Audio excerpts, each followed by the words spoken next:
Bonsoir à toutes et à tous, bienvenue dans cette édition d'information sur la télévision Labari en ce vendredi 9 novembre 2018. Débutons par ce mot de culture avec l'annonce ce matin du début de la diffusion d'une série télévisée dénommée Niamey sur la chaîne A+, du bouquet Canal+. La série Niamey s'inscrit dans le cadre global d'une série dénommée Les Capitales Africaines. Elle est produite par la chaîne A+. La diffusion donc de la série Niamey avec des acteurs nigériens va donc débuter à partir du 20 novembre prochain. C'est donc l'annonce de cette diffusion qui a été faite ce matin au cours d'une conférence de presse animée justement par les responsables de la chaîne A+, mais aussi du groupe Canal+, en présence de nos reporters Aboubakar Souley et Abdullah Razak Hamidou. Faire le point sur les nouveaux programmes de la chaîne A+, chaîne dédiée aux séries africaines, mais aussi annoncer la diffusion très prochaine de la nouvelle série Niamey dès le 20 novembre 2018 sur A+. Tel est l'objectif premier de cette conférence de presse organisée par le groupe Canal+.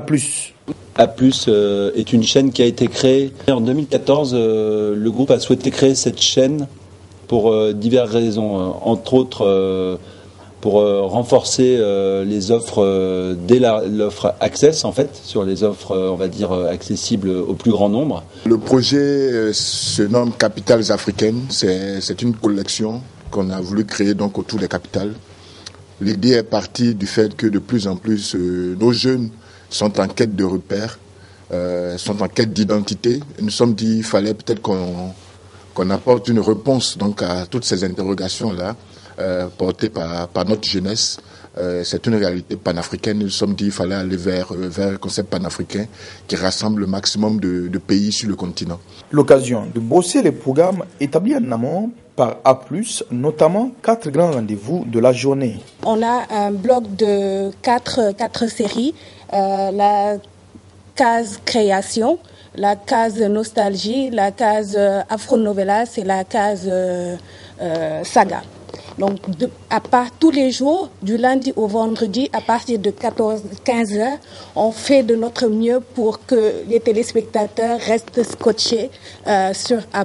Avec un casting 100% nigérien et un tournage réalisé à Niamey, la série Capitale Africaine Niamey se compose de 29 épisodes de 26 minutes chacun. Cette série policière s'est construite autour d'un réseau de trafiquants de drogue, de voleurs de motos, de braqueurs qui perturbent la tranquillité des habitants de la ville de Niamey. Elle sera diffusée 2 fois par jour, soit 2 épisodes par jour, du lundi au vendredi et commencera dès le 20 novembre prochain.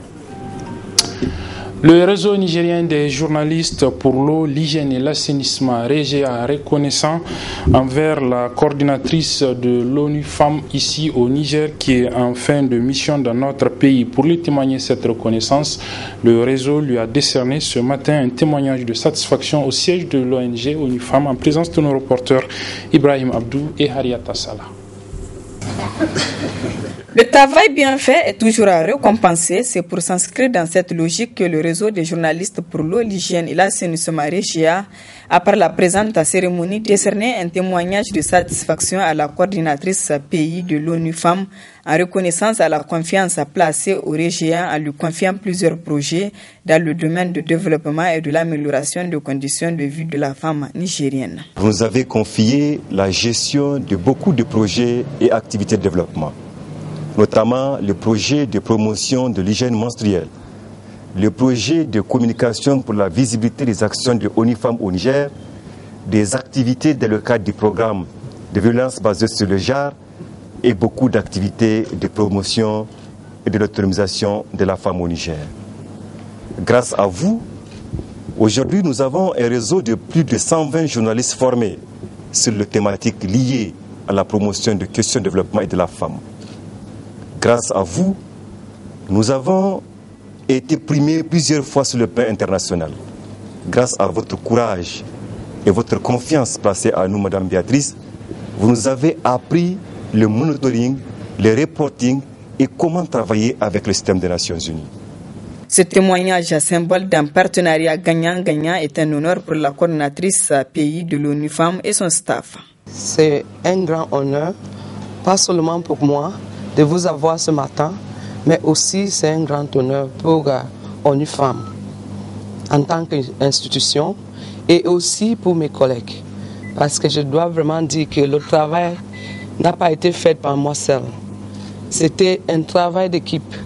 Je vais dire aussi que le partenariat qu'on a développé avec le réseau L'Orégia, c'était un partenariat, je peux dire gagnant-gagnant. Parce que à travers vous aussi, nous avons été connus, plus connus au Niger et même au niveau international. Cette cérémonie de reconnaissance à cette entité des Nations Unies pour l'égalité des sexes et l'autonomisation des femmes est couronnée par la remise d'un cadeau qui symbolise l'hospitalité et la richesse culturelle du Niger. Madame Béatrice Eyong quitte le Niger pour le Mali en gardant le sens d'un bon partenariat avec le réseau des journalistes pour l'eau, l'hygiène et l'assainissement Régia. Voyons à présent ce reportage sur le recyclage des objets usés. En effet, une jeune promotrice d'une ONG réunit des jeunes dans un centre au niveau du quartier Kwaratigi de Niamey pour les initier et leur montrer comment faire du vieux avec du neuf, plutôt avec du vieux. On suit ce reportage réalisé par Abdul Razak Hamidou. Faire du neuf avec du vieux. Telle est la devise première de ces hommes et femmes qui travaillent au recyclage des objets jetés, abandonnés ou considérés comme déchets, ce qui contribue non seulement à l'épanouissement de ceux qui l'exercent, mais aussi à la protection de l'environnement. C'est un centre où nous travaillons avec les jeunes. On est à Kwaratagi, hébergé dans le centre des scouts, où nous travaillons avec les jeunes et nous leur apprenons vraiment les gestes écolos et le recyclage. Parce que ce que les autres considèrent comme déchets, pour nous, ça vaut de l'or. Et c'est ce qu'on essaie d'inculquer aux générations futures. On s'est rendu compte qu'on produit beaucoup de déchets et il fallait trouver une solution. C'est de là qu'est partie l'idée. Déjà qu'on produit des déchets, déjà que nos villes sont insalubres, si on augmente, ce serait vraiment pas la joie. Donc c'est de là qu'on s'est dit, au lieu de recycler que ce qu'on produit au restaurant, pourquoi ne pas aller au-delà? Donc voilà, tout ce que vous voyez pour la plupart, c'est des pneus. C'est pas forcément qu'on les utilise au resto, mais c'est la solution qu'on a trouvée. Ce centre de recyclage du nom de Réagis Fortitude s'attelle à donner vie aux déchets et se veut au cœur du développement du Niger. C'est vrai que beaucoup de gens nous ont suggéré de faire la collecte des déchets, mais on n'en est pas là parce que c'est difficile. Il faut que la population accepte déjà qu'on pourra recycler. Donc à la base, on achète tout ce que vous voyez ici, que ce soit les bidons, les pneus, etc. Et nous travaillons avec des tapissiers, des peintres, c'est-à-dire tout le beau monde qui concourt à la finition de ces produits. Et l'objectif, c'est qu'ils sont en train de former ces jeunes filles et garçons. Parce que si vous voulez, revenez, prenez un temps, vous allez voir, ces jeunes filles pourront vous confectionner ces genres de salons. Et c'est cela qui est intéressant. Parce qu'il ne faut pas qu'elles soient là et qu'elles se disent qu'elles sont juste filles. C'est ce qu'on leur inculque ici. Il faut qu'elles puissent fabriquer ce que les garçons pourront faire. L'autonomisation des jeunes femmes et hommes par le biais du recyclage dans un pays où il a de l'avenir. C'est des jeunes filles et des jeunes garçons, mais vous voyez les jeunes qui sont plus réglo que les jeunes garçons. Je crois qu'on est en train de faire notre bout de chemin parce qu'elles se retrouvent, elles aiment être là et puis on espère qu'on pourra continuer. Et vraiment on est en train de chercher à ce que ça continue parce que ces jeunes ils ont du talent et on aimerait vraiment aller avec eux. Je crois que ça a de l'avenir parce que tout le monde est d'accord qu'il faut trouver une solution aux déchets et c'est ce qu'on est en train de faire petit à petit. Le recyclage pour un développement sain et harmonieux. Un autre reportage cette fois-ci sur l'impraticabilité de certaines voies de la capitale Niamey, pas du fait, vous imaginez sans doute, de la pluie, ce n'est pas encore la période, mais du fait simplement du sable, en effet le sable qui envahit certaines ruelles, causant d'énormes torts aux usagers des différentes ruelles. C'est un constat signé par Chebou Guisso et Ismaël Moumouni. Initiée par les autorités de la ville de Niamey et cela depuis quelques mois, l'opération de salubrité des voies bat son plein. Malheureusement, cette opération n'est pas totale car beaucoup de voies, pourtant importantes, sont mises aux oubliettes par cette opération. En témoignent ces différentes voies envahies par le sable. L'ensablement de ces voies cause d'énormes préjudices aux riverains, mais aussi aux usagers. Le sable ne nous permet pas de garer, de stationner très bien pour prendre les clients, vous voyez. Et des fois, quand on freine, ça glisse, vous voyez. Et puis, moi, à mon avis, au lieu de faire des échangeurs, vaut mieux d'arranger les quartiers. puisque dans Niamey, il n'y a pas un quartier où on rentre, où on rentre qui c'est praticable. Parce que pourquoi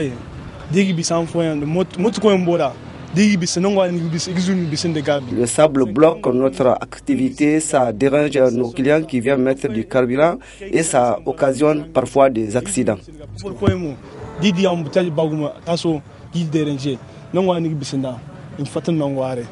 Vraiment, le sable, ça nous gêne parce que ça peut faire tomber la personne sur la moto, tu vois, et donc ça cause un problème vraiment. Les contribuables invitent les responsables de la ville de Niamey à mettre fin à cette situation lamentable dans laquelle végètent ces voies.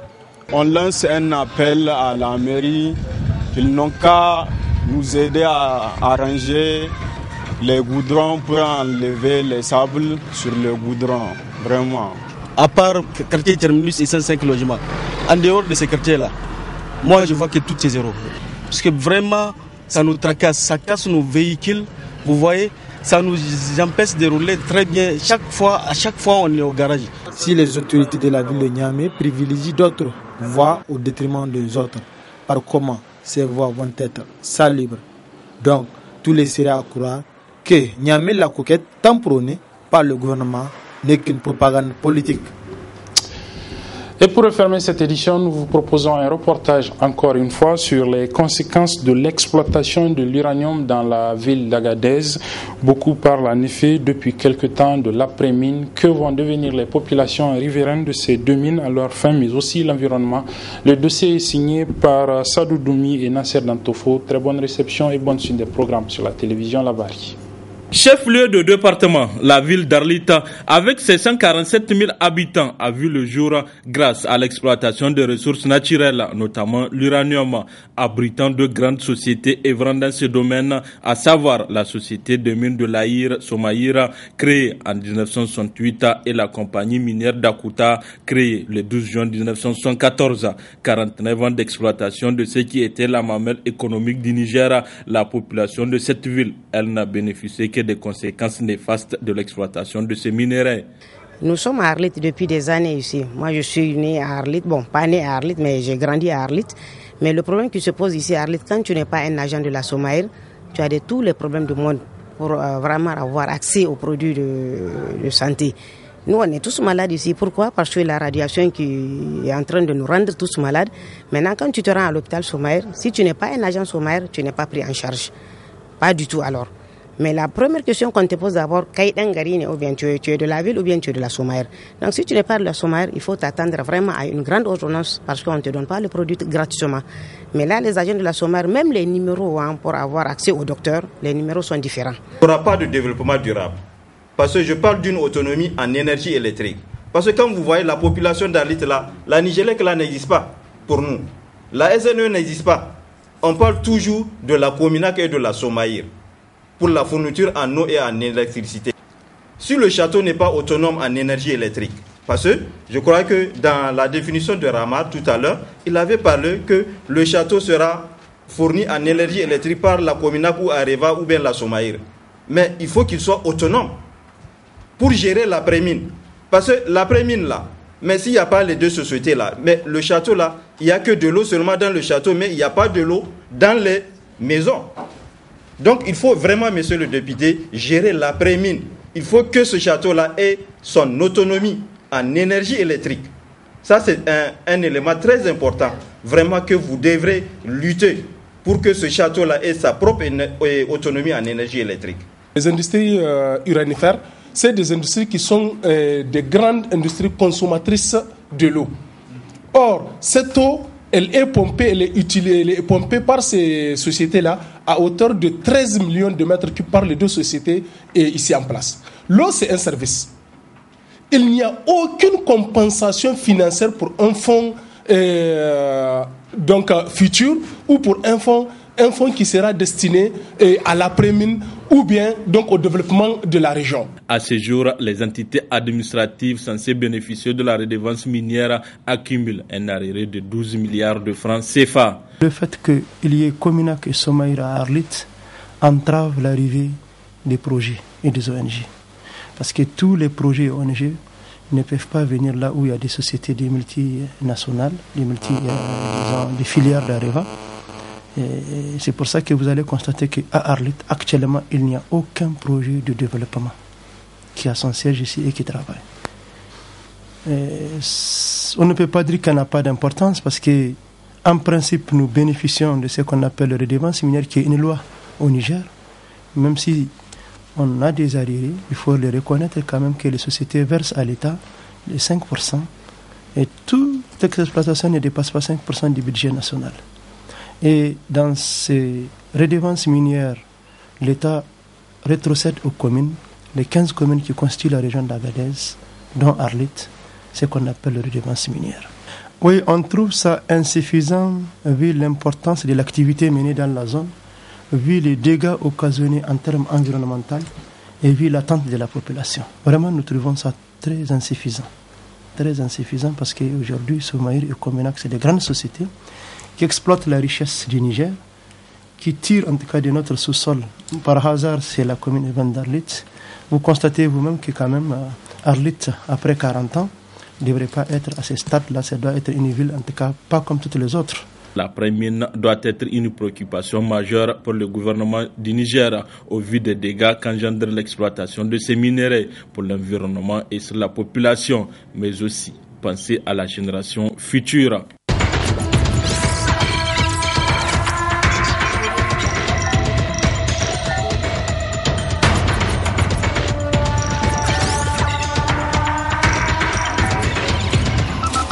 Audio Jungle.